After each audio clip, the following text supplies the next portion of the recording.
அதை உந்தன் கூடாரத்தை அணுகாது மகனே. பொல்லாப்பு நேரிடாது நேரிடாது மகளே. வாதை உந்தன் கூடாரத்தை அணுகாது மகனே. பொல்லாப்பு நேரிடாது நேரிடாது மகனே. இயேசு கிறிஸ்து இரத்தத்தினால் சாத்தானை ஜெயித்து விட்டோம். இயேசு கிறிஸ்து இரத்தத்தினால் சாத்தானை ஜெயித்து விட்டோம். ஆவி உண்டு, வசனம் உண்டு, அன்றாடம் வெற்றி உண்டு. நமக்கு ஆவி உண்டு, வசனம் உண்டு, அன்றாடம் வெற்றி உண்டு. அதை உந்தன் கூடாரத்தை அணுகாது மகனே. பொல்லாப்பு நேரிடாது நேரிடாது மகளே. அதை உந்தன் கூடாரத்தை அணுகாது மகனே. பொல்லாப்பு நேரிடாது நேரிடாது மகனே. உன்னதமான கர்த்தரையே உறைவிடமாக்கி கொண்டார். உன்னதமான கர்த்தரையே உறைவிடமாக்கி கொண்டார். அடைக்கலமான ஆண்டவரை ஆதாயமாக்கி கொண்டார். நமக்கு அடைக்கலமான ஆண்டவரை ஆதாயமாக்கி கொண்டார். அதை உந்தன் கூடாரத்தை அணுகாது மகனே. பொல்லாப்பு நேரிடாது நேரிடாது மகளே. உந்தன் கூடாரத்தை அணுகாது மகனே. பொல்லாப்பு நேரிடாது நேரிடாது மனமே. ஆட்டுக்குட்டி ரத்தத்தினால் சாத்தானை ஜெயித்து விட்டோம். ஆட்டுக்குட்டி ரத்தத்தினால் சாத்தானை ஜெயித்து விட்டோம். ஆவி உண்டு, வசனம் உண்டு, அன்றாட வெற்றி உண்டு. ஆவி உண்டு, வசனம் உண்டு, அன்றாட வெற்றி உண்டு. ஆவி உண்டு, வசனம் உண்டு, அன்றாட வெற்றி உண்டு. இன்னைக்கு பரிசுத்த ஆவி நம்ம மேலே இருந்தால் தான் நம்ம வெற்றி பெற முடியும்.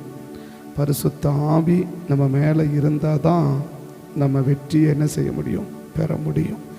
இந்த பரிசுத்த ஆவி எப்போ வரும்?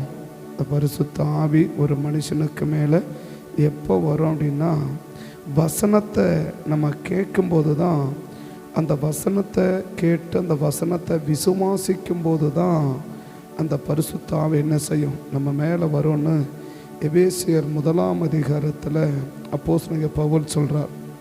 13வது வசனம், எபேசியர் 1:13. நீங்கள் உங்கள் இரட்சிப்பின் சுவிசேஷமாகிய சத்திய வசனத்தை கேட்டு விசுவாசிகளான போது வாக்குத்தத்தம் பண்ணப்பட்ட பரிசுத்த ஆவியால் அவருக்குள் முத்திரை போடப்பட்டீர்கள் அப்படின்ற. அப்போ எப்போ ஒரு மனுஷனுக்குள்ள பரிசுத்த ஆவி வரும், எப்போ ஒரு மனுஷன் மேலே பரிசுத்த ஆவியின் அபிஷேகம் வரும்? இப்போ ஏன்னைக்கு நம்ம அநேகர் பரிசுத்தாவின் அபிஷேகத்தை பெற முடியல அப்படின்னா, நிறைய வசனங்களை கேட்குறோம், ஆனால் கேட்குற வசனத்தை எந்த அளவுக்கு நம்ம விசுவாசிக்கிறோம் அப்படின்றது தான் முக்கியம். வசனத்தை கேட்குறது பெருசல்ல, வசனத்தை கேட்குறது பிரச்சனை இல்லை, ஆனால் வசனத்தை எந்த அளவுக்கு நம்ம விசுவாசிக்கிறோமோ அந்த அளவுக்கு தான் அந்த ஆவியானவர் என்ன செய்யும், நம்மளை நிரப்ப முடியும். இதை மாத்திரம் பவுல் மட்டும் இல்லை, இதை அப்போஸ்தலர் 10ஆம் அதிகாரத்தில் அனுபவமாகவே பார்க்கலாம். இது அப்போஸ்தலர் 10ஆம் அதிகாரத்தில் நம்ம அனுபவமாகவே என்ன செய்யலாம், நம்ம பார்க்கலாம். அப்போஸ்தலர் 10:43 வசனத்திலேருந்து பார்த்தீங்கன்னா, பேதுரு கொர்நேலியு வீட்டில் போயிட்டு என்ன செய்கிறார்னா பிரசங்கம் பண்ணுறார். அந்த பிரசங்கம் பண்ணும்போது நடக்கிற சம்பவத்தை தான் அப்போஸ்தலர் 10ஆம் அதிகாரம் 43லேருந்து வாசிக்கலாம். அவரை விசுவாசிக்கிறவன் எவனோ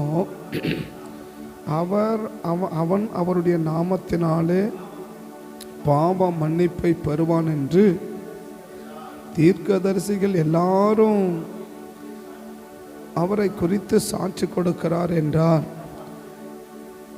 இந்த வார்த்தைகளை பேதுரு பேசிக்கொண்டிருக்கும் போதே வசனத்தை கேட்ட எல்லார் மேலும் இப்போதான் முதல் முறையாக அவங்க பிரசங்கத்தை கேட்குறாங்க.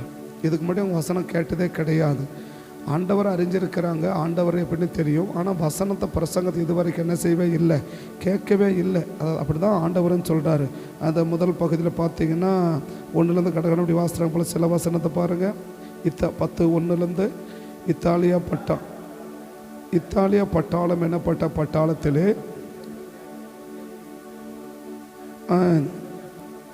இருந்தான். தேவ பக்தி உள்ளவனும் பயந்தவனமாய் இருந்து ஜனங்களுக்கு மிகுந்த தர்மங்களை செய்து எப்போதும் ஒரு சின்ன கருத்து பாருங்க.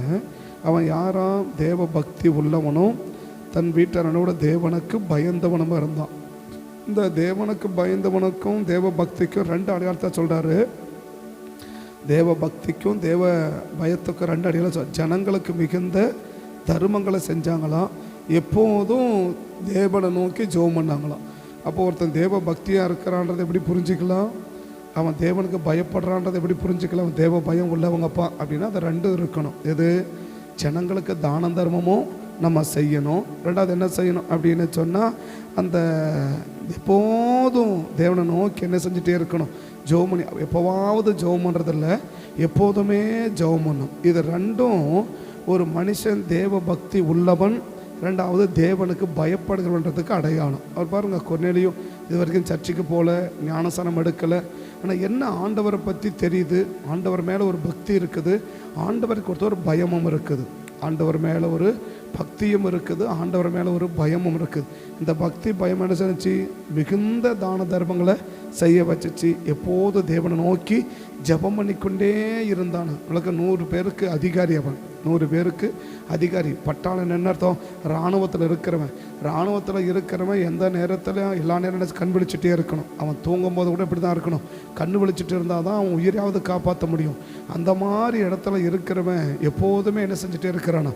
எப்போதுமே தேவனை நோக்கி அவன் ஜெபம் பண்ணி கொண்டு இருக்கிறான். அடுத்த வசனம், பகலில் ஏறக்குறைய 9ஆம் மணி நேரத்தில், பகலில் 9ஆம் மணி நேரம்னா கிட்டத்தட்ட சாயங்காலம் 3 மணிக்கு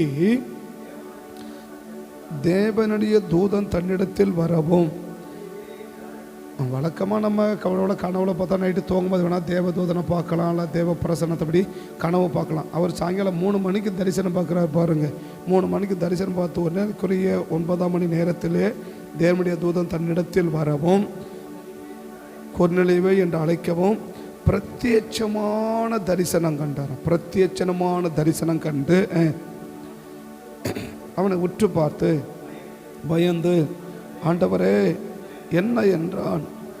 அப்பொழுது அவன், உன் ஜபங்களும் உன் தர்மங்களும் தேவனுக்கு நினைப்பூட்டதெல்லாம் என்ன செஞ்சிருக்கு, அமைஞ்சிருக்கு. இப்பொழுது நீ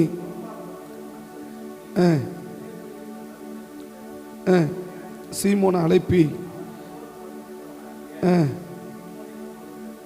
தங்கியிருக்கிறான். நீ செய்ய வேண்டியதை, அப்போ நீ பெரிய பக்தி உள்ளவனாக இருந்தாலும் நீ செய்கிறது உனக்கு நான் சொல்ல மாட்டேன் இல்லைங்களா? நீ பெரிய யார்? கொர்நேலியு யார்? 100 பேருக்கு அதிகாரி. நீ 100 பேருக்கு அதிகாரி, நீ பெரிய ஆளுன்றதால் என்ன செய்ய மாட்டேன், நீ செய்கிறத உன்னை கொண்டு என்ன செய்ய மாட்டேன், நான் சொல்ல மாட்டேன்.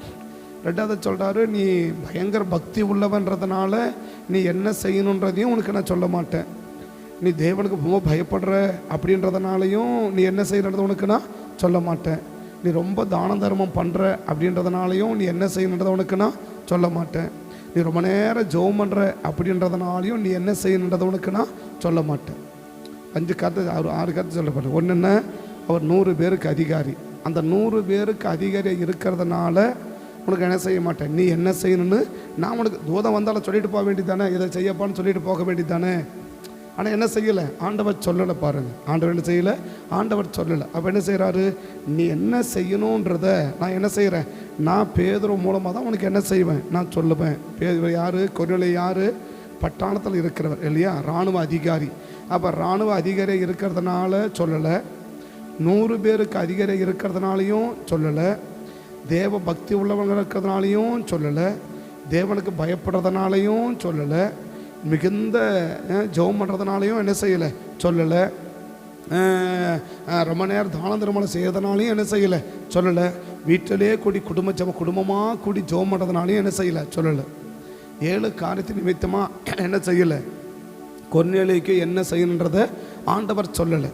கொர்நேலியு யார், இராணுவ அதிகாரி ஒன்று இல்லையா. 2வது யார், 100 பேருக்கு அதிகாரி, சாதாரண அதிகாரியில் 100 பேருக்கு அதிகாரி. 3 யார், தேவ பக்தி உள்ளவன். 4 யார், தேவனுக்கு பயந்தவன். 5 யார், தான தர்மம் பண்ணுறவன். 6 யார், ஜெபம் பண்ணுறவர். 7 யார், தன் குடும்பத்தாரோடு கூடி குடும்பமாக கூடி என்ன செய்கிறவங்க, ஜெபம் பண்ணுறவங்க. இப்படிப்பட்ட 7 கேட்டகரியை வச்சு ஆண்டவர் என்ன செய்யலை, கொர்நேலியுவே நீ இதை போய் செய்ப்பா அப்படின்னு சொல்லலை. பாருங்கள், அழகா சொல்கிறார் பாருங்கள், அழகா சொல்கிறார் பாருங்கள் அந்த வசனத்தை. அந்த நீ செய்ய வேண்டியதை இதே வார்த்தை தான் அப்போஸ்தலர் 9ஆம் அதிகாரத்திலும் பவுலுக்கு ஆண்டவர் சொல்லுவார். பவுலுக்கு என்ன செய்வார், சொல்லுவார். 9ஆம் அதிகாரத்தில் பவுலுக்கு சொல்லுவார். என்ன சொல்லுவார் அப்படின்னா 6ஆம் வசனத்தை பாருங்க. அவன் நடுங்கி திகைத்து, ஆண்டவரே நான் என்ன செய்ய சித்தமாக இருக்கிறீர்? அதற்கு கர்த்தர், நீ எழுந்து உன் குன்னடத்துக்குள்ள போ, நீ செய்ய வேண்டியதை அப்படின்னா நீ பெரிய ஆளதான் மாற போகிற. 12 அப்போஸ்தலரில் நீ ஒரு ஆள் என்ன செய்ய போகிற, மாற போகிற. மத்தியாவு கிடையாது 12வது ஆள், இந்த பவுல் தான் 12வது ஆள் வரப்போகிறவர். இந்த புதிய ஏற்பாட்டில் பாதி நிருபத்தை நீ தான் என்ன செய்ய போகிற, எழுத போகிற. 3வது ஆளுக்கு, அதாவது பரலோகத்துக்கு தரிசனம் உனக்கு தான் வெளிப்படுத்துவேன். ஸோ எல்லாம் உனக்கு வெளிப்படுத்திருந்தாலும் ஆரம்ப நாளில் உனக்கு நீ என்ன செய்யணுன்றத நான் என்ன செய்வேன், நான் சொல்லி அனுப்புவேன் போ. அப்போ நீயா என்ன பண்ணிடக்கூடாது, உன்னை செஞ்சிடக்கூடாது, நீயா உன்னை என்ன பண்ணிடக்கூடாது, பண்ணிடக்கூடாது. அப்போ கொர்நேலியு பிறந்த 7 விதமான கேட்டகரியில் இருக்கிறாரு கொர்நேலியு. அவ்வளோ பெரிய ஆளுக்கு ஆண்டவர் சொல்கிறாரு, நீ செய்ய வேண்டியது உனக்கு என்ன செய்யப்படும், அங்கே சொல்லப்படும். உனக்கு செய்ய வேண்டியதை திரும்ப அந்த வசனம் 6ஆம் வசனத்தை பாருங்கள். அப்படியே இல்லை எங்கள் 10ஆம் அதிகாரத்தில் 10ஆம் அதிகாரத்தில் அப்போ நீ செய்ய வேண்டியதை அவன் உனக்கு என்ன செய்வான், சொல்லுவான். அப்போது யாரை கொண்டு என்ன சொல்லணுன்றதை தேவன் என்ன செஞ்சு வச்சிருக்கிறார், முன்குறித்து வச்சிருக்கிறார். அப்போ பெரிய ஆள் தான் வரப்போகிறார், பெரிய ஒரு 7 கேட்டகரி உள்ளவர். ஆனால் நீ செய்ய வேண்டியதை என்ன செய்வேன், நான் பேதுருவை அனுப்பி உனக்கு என்ன செய்வேன், நான் சொல்லுவேன். அப்போ பேதுருவை அனுப்பி சொல்லப்படுகிற, பேதுருவால் சொல்லப்படுகிற அந்த வார்த்தையை அவங்க என்ன செய்யணும், அவங்க விசுவாசிக்கணும். இப்போ இந்த பேதுரு தான் வந்து என்ன செய்கிறாரு, கொர்நேலியு வீட்டில் பிரசங்கம் பண்ணார். இப்போ பாருங்கள் 43லேருந்து, அவரை விசுவாசிக்கிறவர் அவன் நாமத்தினாலே பெறுவான் என்று தீர்க்கதரிசிகள் எல்லாரும் அவரை குறித்தே சாட்சி கொடுக்கிறார் என்றார். இந்த வார்த்தைகளை பேதுரு பேசிக்கொண்டிருக்கையில் வசனத்தை கேட்ட யாவர் மேலும் பரிசுத்த ஆவியானவர் என்ன செஞ்சார், இறங்கினார். அப்போ பவுல் சொன்னார், அந்த சுவிசேஷன் வசனத்தை நீங்கள் கேட்டு விசுவாசிக்கிற போது தேவ ஆவியால் என்ன செய்யப்படுறீங்க, நீங்கள் முத்திரை போடப்படுகிறீர்கள், பரிசுத்தாவின் அபிஷேகம் என்ன செய்யும், உங்கள் மேலே வரும் அப்படின்னு சொல்லி அங்கே பவுல் சொல்கிறாருன்னா அந்த வார்த்தை அப்படியே பேதுரு வாழ்க்கை என்ன செய்யுது பாருங்கள், கொர்நேலியு வீட்டில் அப்படியே நிறைவேறுது. அப்போ அந்த கொர்நேலியு வீட்டில் வசனத்தை முதல் முறையாக கேட்குறாங்க. அப்போ கேட்கணும் என்ன பண்ணியிருக்கிறாங்க, அந்த வசனத்தை அப்படியே விசுவாசிச்சிருக்கிறாங்க, அந்த வசனத்தை அப்படியே விசுவாசிச்சிருக்கிறாங்க. அப்போ அந்த விசுவாசிக்கிற போது தான் என்ன உண்டாகுது, அவங்க மேலே பரிசுத்தன் அபிஷேகம் அவங்க மேலே வருது. இதை 9ஆம் அதிகாரத்தில் பவுலுடைய வாழ்க்கையை நீங்கள் என்ன செய்ய முடியும், நீங்கள் அப்படியே பார்க்க முடியும் இல்லையா. இப்போ ஆண்டவர் சொன்னார், நீ போ. 6ஆம் வசனம், அவன் நடுங்கி திகைத்து, ஆண்டவரே கர்த்தர் நீ எழுந்து பட்டணத்துக்குள்ளே போ, நீ செய்ய வேண்டியதை அங்கே உனக்கு சொல்லப்படும் என. இந்த வார்த்தையை கேட்டு அப்படியே என்ன செய்கிறார்? அவர் புறப்பட்டு போகிறார். அப்படியே என்ன செய்கிறாரு? உடனே அவன் 7ஆம் வசனம், அவனே கூட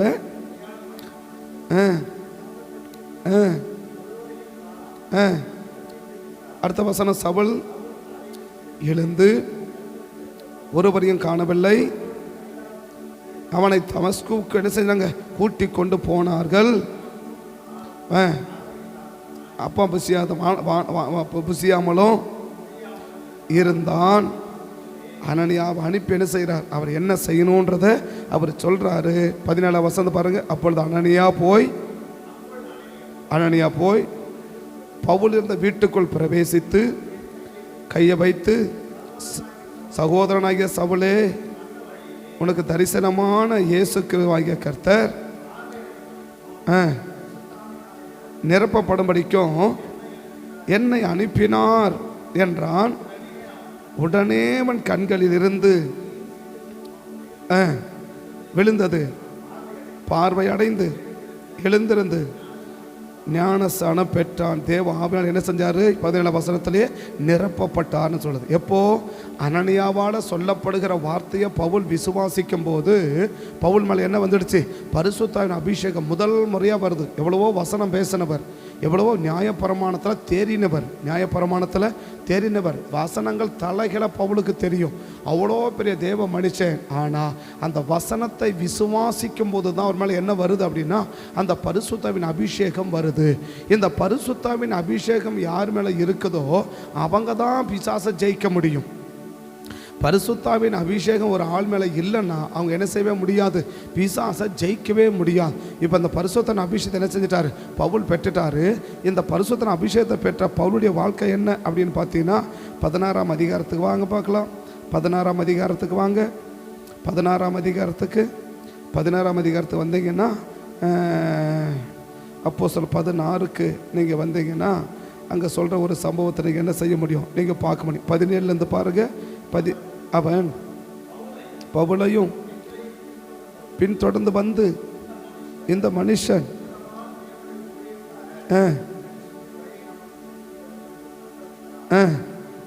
இப்படி அநேக நாள் செய்து கொண்டு வந்தால் பவுல் சினங்கொண்டு திரும்பி பார்த்து, நீ இவளை விட்டு போகும்படி இயேசு கிறிஸ்துவின் நாமத்தினாலே உனக்கு கட்டளை எடுக்கிறேன் என்றான்.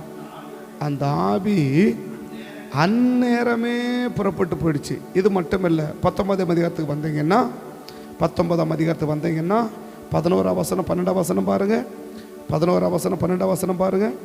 பவுல் கைகளினாலே, அப்போஸ்தலர் 19 11 12, பவுலின் கைகளினாலே தேவன் விசேஷித்த அற்புதங்களை செய்தருளினார். அவனுடைய சரீரத்திலும் உருமால்களையும் வியாதிக்காரர்கள் மேல் போட பொல்லாத ஆவிகளும் அவர்களை விட்டு விலகி போகினார். இல்லையா? அப்போ இந்த பரிசுத்தாவின் அபிஷேகத்தை பெற்ற பிறகு பவுல் போகிற இடங்கள்ல என்ன செஞ்சே இருக்குது? அசுத்தாவில் விலகிட்டே இருக்குது. இது பெரிய விஷயம் அல்ல. ஆனால் இன்னொரு சம்பவம் பெரிய மிக முக்கியமான ஸ்டேட்மெண்ட்டு. இப்போ போகும்போது என்ன செய்யுது? கச்சை போட்டாலும் போது, இயேசுவின் நாமத்தை சொன்னாலும் என்ன ஆகிட்டே இருக்குது? பிசாசு போயிட்டே இருக்குது. 20ஆம் அதிகாரத்துக்கு வந்தீங்கன்னா 29வது வசனத்தை 28 29 பாருங்க. ஆகையால் உங்களை குறித்தும் தேவன் தம்முடைய சுய இரத்தத்தினாலே சம்பாதித்து கொண்ட தமது சபையை குறித்தும்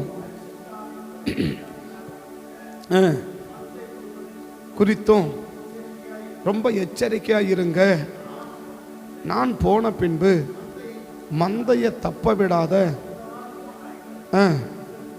அப்படின்னா இப்போ இவர் இருக்கிற வரைக்கும் எது வரல, அந்த ஓநாய்கள் என்ன செய்யல உள்ள அப்படின்னா, முதல் 2 வசனம் பார்த்தோம், 16ல் பார்த்தோம் பிசாசு போச்சு, 19ல் பார்த்தோம் கச்சை கொண்டு போட்டு என்ன செஞ்சிச்சு? பிசாசு போச்சு. ஆனால் 20ஆம் அதிகாரத்தில் பிசாசு வரும்போதே பார்க்குது, பவுல் இருக்கிறாரான்னு பார்க்குது. பவுல் இருந்தால் என்ன செய்யவே இல்லை, அந்த எல்லைக்குள்ளேயே வரல. பவுல் இருந்த என்ன செய்யலை, அந்த எல்லைக்குள்ளே. அதான் சொல்கிறார், நான் போன பின்பு தான் என்ன வரும் அப்படி. அடுத்த வசனம் சொல்கிறார் பாருங்க. அடுத்த இன்னும் சொல்கிறார் பாருங்க, வந்திய கோணாய்கள் வரும், உங்களிலும் சிலர் எழும்பி சிலர் எழும்பி சீசர்களை தங்களிடத்தில் இழுத்து கொள்ளுவார்கள் அப்படின்றார். மாறுபாடானவர்கள் என்ன செய்வாங்க? அப்போது வெளியிலேருந்தும் பிசாசு வரும், உள்ளக்கிறவனையும் பிசாசை மாற்றிடும். பிசாசு ரெண்டு காரியம் செய்யுது. ஒன்று என்ன பண்ணுது? வெளியிலேருந்து உள்ளே வருது. ரெண்டாவது என்ன செய்யுது? உள்ளக்கிறவனே பிசாசை மாற்றிடுது. உள்ளக்கிறவனையே உங்களிலும் சிலர் எலும்பி என்ன செய்வாங்க? சீச தங்களிடத்தில் இழுத்து கொள்ளுவார்கள். ரெண்டாவது என்ன சொல்கிறார்? அடுத்தது என்ன சொல்கிறாரு? மாறுபாடு உங்களிலும் சிலர் எலும்பி. முதல்ல சொன்னார், நான் போன பின்பு மந்திய தப்பாடு கொடிதான ஓனாய் வரும்னாரு. ரெண்டாவது என்ன சொல்கிறாரு? உங்களுக்குள்ள கிரமணி என்னவா மாற்றிடுச்சு? ஓனாயா மாற்றிடுச்சு. அப்படின்னா பிசாசு எப்போ உள்ளே வருது? அப்போ பிசாசு வரது மட்டும் என்ன பார்க்குது? பவுல் அங்கே இருக்கிறாரா? அப்போ பவுல் இருக்கிற எல்லையில் எது நுழையவே இல்லை, பிசாசு நுழையவே இல்லை. என்ன ஏன் ரகசியம் அப்படின்னு கேட்டால், பவுலுக்கு மேலே என்ன இருக்குது? அந்த 16 படித்தோம். பவுல் ஆவியில் வைராக்கியம் கொண்டு, இல்லையா? பவுல் என்ன செஞ்சாரா? பவுல் 16ஆம் அதிகாரத்தில் வாசித்தோம். இப்படி 18ஆம் வசனம், அநேக நாள் செய்து கொண்டு வந்தபோது பவுல் சினங்கொண்டு திரும்பி பார்த்து, இந்த சினங்கொண்டுன்றது எப்படி இருக்குன்னா ஆவியில் வைராக்கியம் கொண்டுன்னு இருக்கு. ஆவியில் எப்படி இருக்கு? ஆவியில் வைராக்கியம் கொண்டு இவ்வளோ விட்டு புறப்பட்டு போ அப்படின்னு சொன்ன உடனே என்ன போச்சு? அந்த பிசாசு அவனை விட்டு விலகி போச்சு. அப்போ எப்போதும் நம்ம ஜெயிச்சுட்டே இருக்கணும் அப்படின்னா நம்ம என்ன செய்யணும்? பரிசுத்தாவின் அபிஷேகம் நம்ம என்ன செய்யணும்? இருக்கணும். அப்போ பரிசுத்தாவின் அபிஷேகம் இருந்தால் தான் நம்ம பிசாசை என்ன செய்ய முடியும்? ஜெயிக்க முடியும். பிசாசை நம்ம மேற்கொள்ள முடியும். இதை அறிஞ்ச போல் தான் 2 கொரிந்தியர் 2ஆம் அதிகாரத்தில் இப்படி எழுதுறார். சொல்லி முடிக்கிற 2 கொரிந்தியர் 2ஆம் அதிகாரத்தில் இப்படி சொல்லி முடிக்கிறார். என்ன முடிக்கிறார்? கிறிஸ்துவுக்குள் எப்போது நம்மளை வெற்றி சிறக்க பண்ணுகிறவர் என்றார். 14ஆம் வசனம் பாருங்க. 14ஆம் வசனம் 2:14. கிறிஸ்துவுக்குள் எப்பொழுதும் எங்களை வெற்றி சிறக்க பண்ணி, எப்பவாவது இல்லை, கிறிஸ்துவுக்குள் எப்போதும் எங்களை வெற்றி சிறக்க பண்ணி. அப்போ பிசாசை என்ன செய்யணும்? ஒவ்வொரு நாளும் நம்ம ஜெயிக்கணும். ஒவ்வொரு நாளும் நம்ம ஜெயிக்கணும். அப்போ முதல் ஸ்டெப்பில் பார்த்தோம், பிசாசை துரத்துறாரு. ரெண்டாவது ஸ்டெப்பில் பார்க்குறோம், பிசாசு என்ன செய்ய மாட்டேது? அந்த எல்லைக்கே வரமாட்டுக்குது.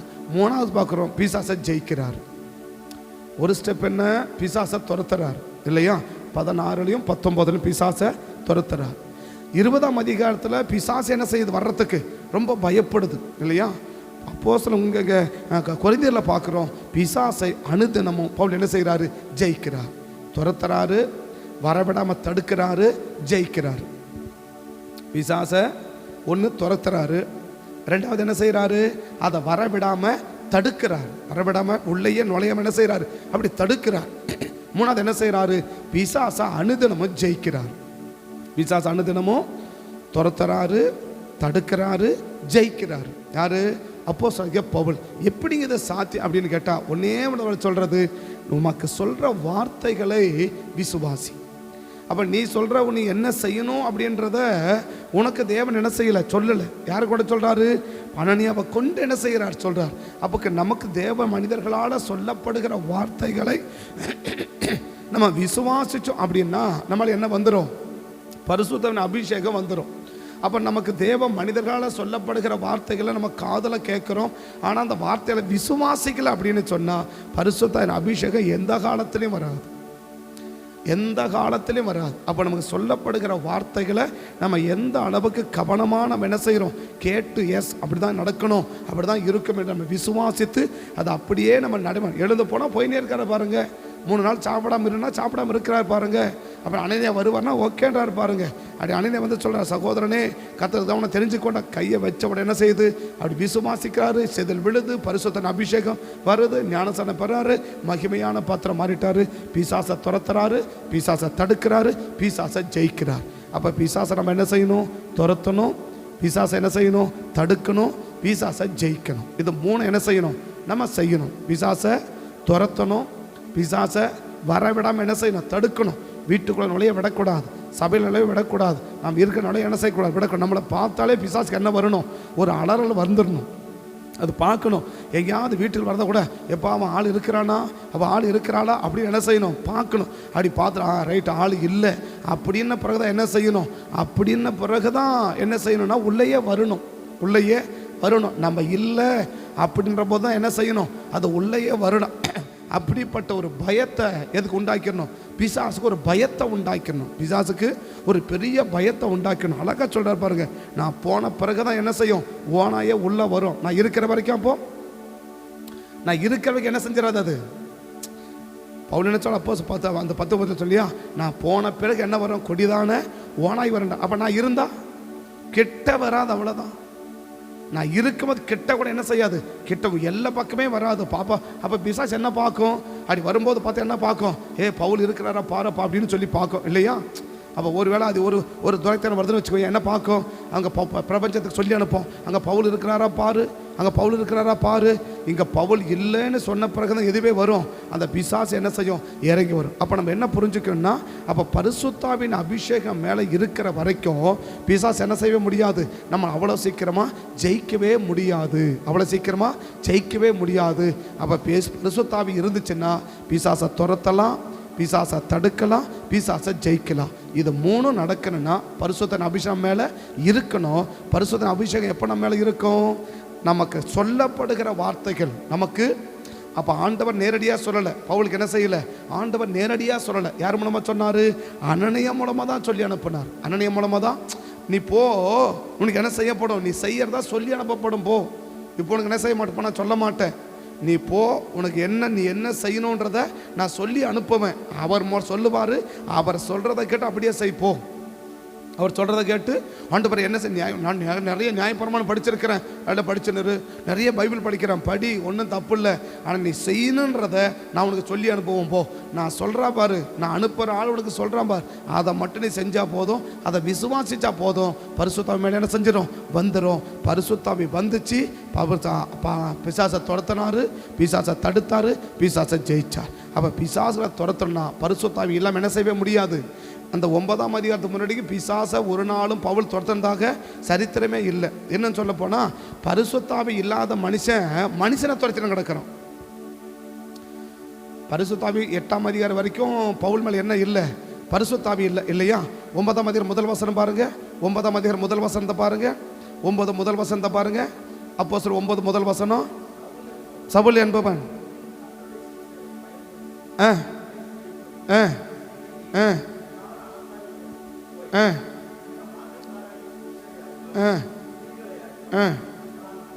இப்போ யாரை துரத்த போறாரு, மனுஷர்களை துரத்த போறார். பரிசுத்தாவின் அபிஷேகம் இல்லைன்னா அவங்க யாரை தான் துரத்துவாங்க, மனுஷனை தான் துரத்துவாங்க, மனுஷனை தானே செய்வாங்க, துரத்துவாங்க. இதையே அப்போ மத்தேயு 16ஆம் அதிகாரத்தை இயேசுவிடத்தில் பாருங்க.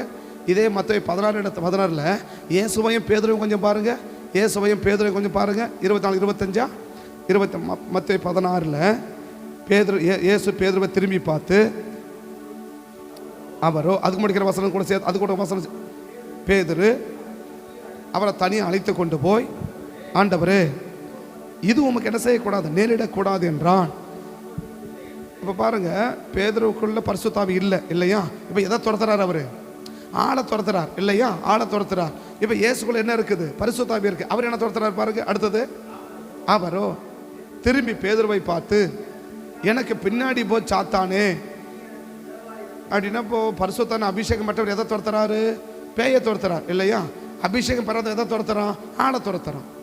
இன்னைக்கு நம்ம ஆட்களை துரத்துறோமா, பேயை துரத்துறோமா? இன்னைக்கு ஆளுக்கிட்ட நம்ம சண்டைக்கு போகிறோம், ஏதோ ஒன்று சொன்ன சண்டைக்கு போகிறோம், நம்ம ஆளை துரத்துறோம்னு அர்த்தம். அப்போ என்ன அர்த்தம், இல்லை உள்ள பரிசுத்தன அபிஷேகம் இல்லைன்னு அர்த்தம்.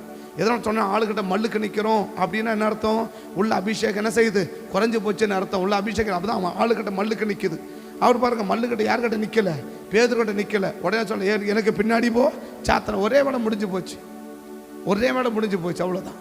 அப்போ பரிசுத்தாவி இருந்துச்சுனாக்க பிசாசை துரத்தலாம், பரிசுத்தாவி இல்லைன்னா ஆளுங்களை தான் துரத்தி நிற்க முடியும். அப்போ 9க்கு முன்னாடி வரும், பவுல் யார் தான் துரத்துறாரு, 7ஆம் அதிகாரம் லாஸ்ட்லேருந்து 8ஆம் அதிகாரம் கபதுலேருந்து யார் தான் துரத்துறாரு, ஜனங்களை தான் துரத்துறார், ஜனங்களை தான் துரத்துறார்.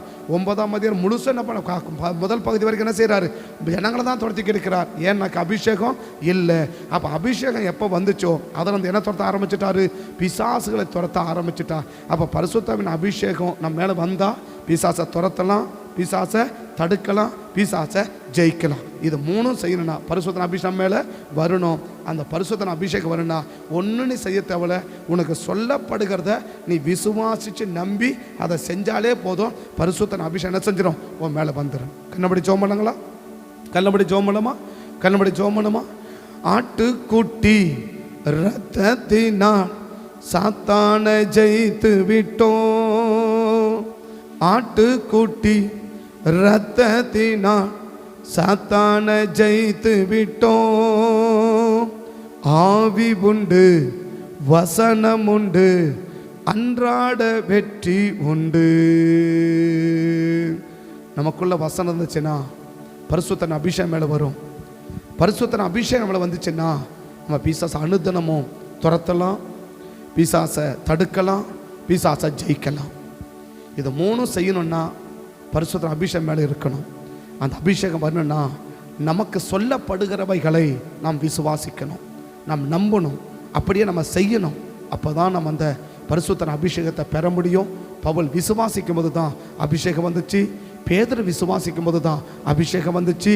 கொர்நேலியு வீட்டில் விசுவாசிக்கும் போது தான் அபிஷேகம் வந்துச்சு. வசனத்தை எப்போல்லாம் நம்ம விசுவாசிக்கிறோமோ அப்போல்லாம் நம்ம மேலே அபிஷேகம் வரும். அந்த அபிஷேகம் வந்த பிறகு பிசாசை தடுக்கலாம், துரத்தலாம், பிசாசை ஜெயிக்கலாம். அப்படி அபிஷேகம் பெற்ற ஒரு மனுஷனை பிசாசு எந்த காலத்திலும் ஜெயிக்கவே முடியாது, எந்த காலத்திலும் ஜெயிக்கவே முடியாது. இந்த காலை வேளை பரிசுத்த அபிஷேகத்தை நம்ம பெறுவதற்கு நம்ம ஜெபம் பண்ணி கர்த்தருடைய நாமத்தை நம்ம ஜெபி. பரிசுத்த பிதாவே, இந்த ஒருவேளை காலை வேளையில் நீங்கள் சொன்ன வார்த்தையை நாங்கள் விசுவாசிக்காமல் போனதுனால தான் இதுவரைக்கும் நாங்கள் பரிசுத்தன அபிஷேகத்தை பெறாமல் இருக்கணும்னா இன்னைக்கு அர்ப்பணிக்கிறோம், இன்னைக்கு ஒப்புக் கொடுக்குறோம். எங்களுக்கு சொல்லப்படுகிற வார்த்தைகளை அப்படியே நாங்கள் நம்பி நாங்கள் செயல்படுவோம். ஆண்டவரே, கர்த்தருடைய கரம் எங்கள் மேலே இருந்து எங்களை வழி நடத்தட்டும், கரம் இருக்கட்டும், நடத்தும், ஆளுகை செய்யும், ஆசீர்வதியும். அப்படி விசுவாசிக்கிற பிள்ளைகளுக்கு மேலே இந்த பரிசுத்த அபிஷேகத்தை வைத்து ஒவ்வொருவரையும் பிசாசை துரத்துறவங்களா, பிசாசை ஆண்டவரை தடுக்கிறவங்களா, பிசாசை ஜெயிக்கிறவங்களா, ஒவ்வொருவரையும் கர்த்தர் மாட்டி நீ நடத்தி விடும்படி நாங்கள் ஜெபிக்கிறோம். தொடர்ந்து பொறுப்படும், காத்துக்கொள்ளும். அப்படி தலைமையில் கை வச்சு ஜெபம் பண்ணிடுற பரிசுத்தாவின் இந்த பிள்ளைகள் ஒவ்வொருவரும் ஆண்டவரே பரிசுத்தாவை பெற்றுக்கொண்டு சத்துருவை ஆண்டவர் பிசாசை துரத்தக்கூடியவங்களா இவங்களை மாற்றுங்க ஆண்டவரே. பிசாசை தடுக்கிறவங்களா இவங்களை மாற்றுங்க ஆண்டவரே. பிசாசை ஜெயிக்கிறவங்களா இவங்களை மாற்ற வேண்டும் என்று சொல்லி உங்கள் சமூகத்தை நோக்கி பார்த்து ஜெபிக்கிறோம். அப்படி கிருபை செய்வதற்காக உமக்கு நன்றி சொல்லுகிறோம். மகிமையுள்ள கரத்தில் உடைய பிள்ளைகளை ஒப்புக் கொடுக்கிறோம். காத்துக்கொள்ளும், நாமத்தை மையப்படுத்தும், ஆளுகை செய்யும், ஆசீர்வதியும். சகல துதிகளை மகிமை எல்லாம் ஒருவருக்கே செலுத்தி தாழ்த்தி வரிமைக்கு ஜெபிக்கிறோம். ஜெபம் கேளு ஜீவனுள்ள நல்ல பிதாவே. ஆமே, ஆமே, ஆமே.